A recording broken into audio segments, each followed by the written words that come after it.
France Bleu Midi. Ensemble, Daniela Lombroso. Alors Patrick Bosso, vous sortez ce DVD qui s'appelle K Marseille, enfin c'est le titre de votre spectacle. K, la lettre K, qu'est-ce que ça veut dire exactement en fait ce titre ? Au départ, c'était pour parce que je devais jouer ce spectacle qu'à Marseille. Et puis en fait, après, c'est parce que je me suis rendu compte qu'il y a des choses qui ne se passent qu'à Marseille aussi, et que c'est une ville, comment on pourrait dire, Céline, l'auteur, disait que New York était une ville debout. Et j'ai l'impression que Marseille est une ville allongée, mais un petit peu comme un fauve, vous savez, un petit peu comme un fauve allongé comme ça. On a envie de s'approcher, on trouve ça mignon, et puis des fois, voilà, quoi, ça griffe un peu. Mais c'est une ville qui n'est pas dressée, j'ai l'impression, quoi. Comme quand on monte sur un cheval, un peu, on ne sait pas s'il va partir au galop, si on va faire une visite agréable. Voilà, c'est une ville, en tout cas, vivante, quoi. Quelles sont les choses qui se passent qu'à Marseille, justement ? On peut être la même année capitale européenne de la culture et de la Kalachnikov, ce qui est assez rare. Et c'est une manière d'être, quoi. J'ai l'impression que c'est une ville à travers son histoire, d'où ce spectacle, qui a été constamment en rébellion par rapport aux choses, quoi, et qui a toujours été un petit peu rebelle et qui a une identité. D'ailleurs, c'est pour ça qu'il y a que là-bas où on voit des autocollants collés sur les voitures, fiers d'être Marseillais. Mais pourquoi ? Qu'est-ce que tu as fait, quoi ? Et donc voilà, il y a une fierté comme ça exacerbée. Et j'ai l'impression qu'ils sont tous un petit peu plus grands qu'eux-mêmes, quoi. Un petit peu comme dans les villes américaines, voilà, New York, tout ça, où les gens sont plus grands. Et voilà, quoi. Alors des fois, c'est pour ça que ça frise la caricature, mais on sait très bien que dès qu'on gratte une personne comme ça, un petit peu, il y a toute cette ville qui ressort, quoi. Vous disiez Marseille, c'est la capitale de toutes les passions et de tous les excès. On écoute un extrait du spectacle donc, qui sort en DVD, qui s'appelle K Marseille, et c'est un spectacle de Patrick Bosso. C'est Marseille, capitale européenne de la culture 2013. Et de la Kalachnikov aussi. Nous, on a groupé. On s'est dit, on va faire les deux d'un coup, comme ça, on est tranquille. Alors, Massilia, fondée vers 600 avant Jésus-Christ. Et là, déjà, moi, cette première phrase, elle m'interpelle, quoi. C'est-à-dire que nous, on était là, Jésus-Christ, il n'était pas là. Bien sûr, à Marseille, ça a toujours volé. Hein. Qui n'a jamais acheté un truc tombé du camion, en affaires, comme on dit. Qui ? Sauf qu'aujourd'hui, c'est plus violent, quoi. Non seulement les mecs, ils volent ce qui est tombé du camion, mais ils volent le camion, le chauffeur-livreur, ils volent tout, tu sais. Là, il y a Hollande qui est venu. T'as vu ? Hollande, il est venu à Marseille, il est resté 5 heures. Hein. Les mecs, ils lui ont dit, vous n'allez pas dans les quartiers. Non, un peu, voir, et tout. Il a dit, non, c'est bon, j'en ai encore du shit à la maison. Elle est pas mal celle-là. C'est drôle évidemment le spectacle. Ouais. Les Marseillais, ils vous en veulent pas trop d'évoquer tout ça sur leur ville ? Non, parce que je pense que j'ai le droit de le dire, quoi. Je suis né là-bas, j'ai un regard bienveillant.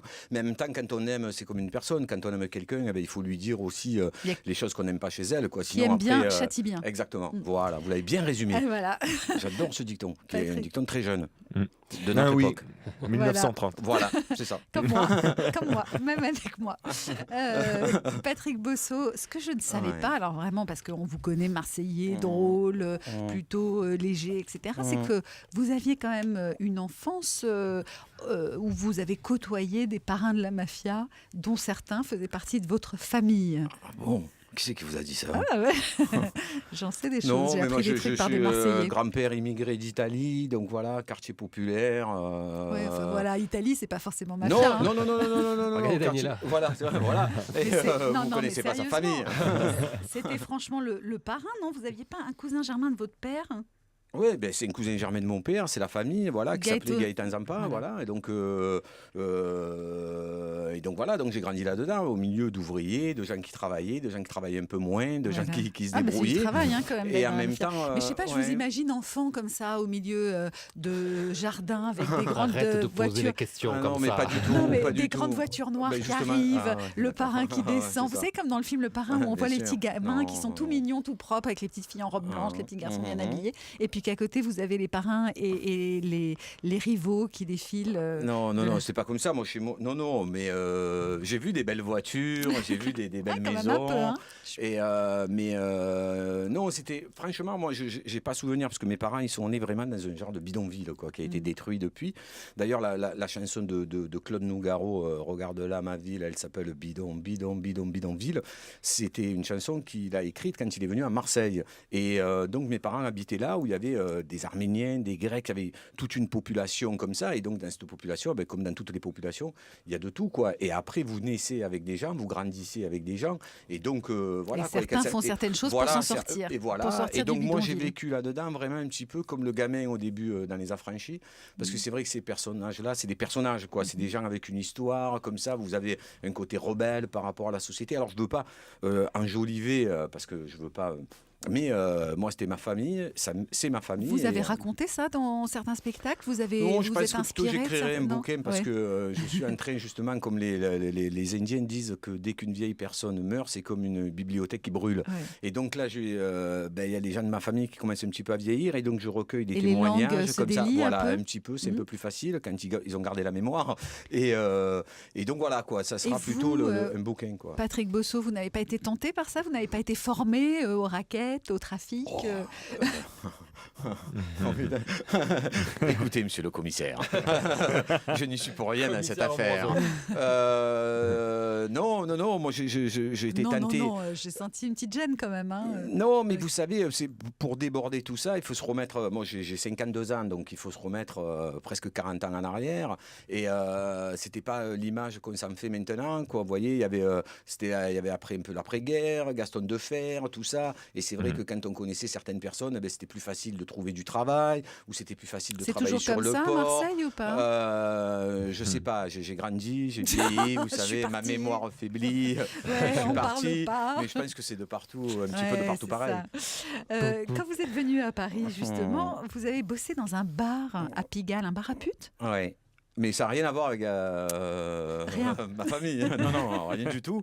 Je cherchais du boulot et puis voilà, quoi. J'ai trouvé chasseur Juste là. dans un Moi bar. aussi, d'ailleurs, je cherchais du boulot à un Mais- moment. Et voilà. Et donc je me suis retrouvé. Non, j'étais devant la porte à essayer d'alpaguer les gens pour qu'ils puissent rentrer. Et après l'après-midi, j'allais quand même à mes cours de théâtre, quoi. Donc c'était deux mondes complètement différents. C'était quoi vos arguments pour les faire rentrer? Ah ben en fonction de là, il faut avoir un œil aiguisé parce que c'est justement il y a un côté un peu théâtre quoi, parce que vous avez un décor derrière, donc l'entrée du bar, vous avez des personnages qui arrivent, sauf que vous les connaissez pas, et ça peut dépendre d'un bijou, d'une chaussure, d'une manière de marcher, de s'habiller, il faut vite deviner si c'est un Italien, et voilà quoi. Donc Comment vous leur parlez Par exemple, différemment? Thierry Voilà. Garcia, par exemple, Thierry Garcia. comment il rentre Thierry Garcia, lui, je sais qu'il est venu parce qu'il y a le salon de l'agriculture. C'est bon, ça. Et donc voilà, il est venu de l'Aveyron et il est content parce qu'il a laissé sa femme là-bas. je me suis Et, amélioré depuis. il veut passer Voilà. un bon Et donc moment. tu veux passer un bon moment. Et ce qui est assez rigolo, c'est que je demandais aux filles qui travaillent sur le boulevard à côté de moi, elles connaissent tous les salons par cœur. Elles disent le salon d'agriculture, ça c'est un bon salon.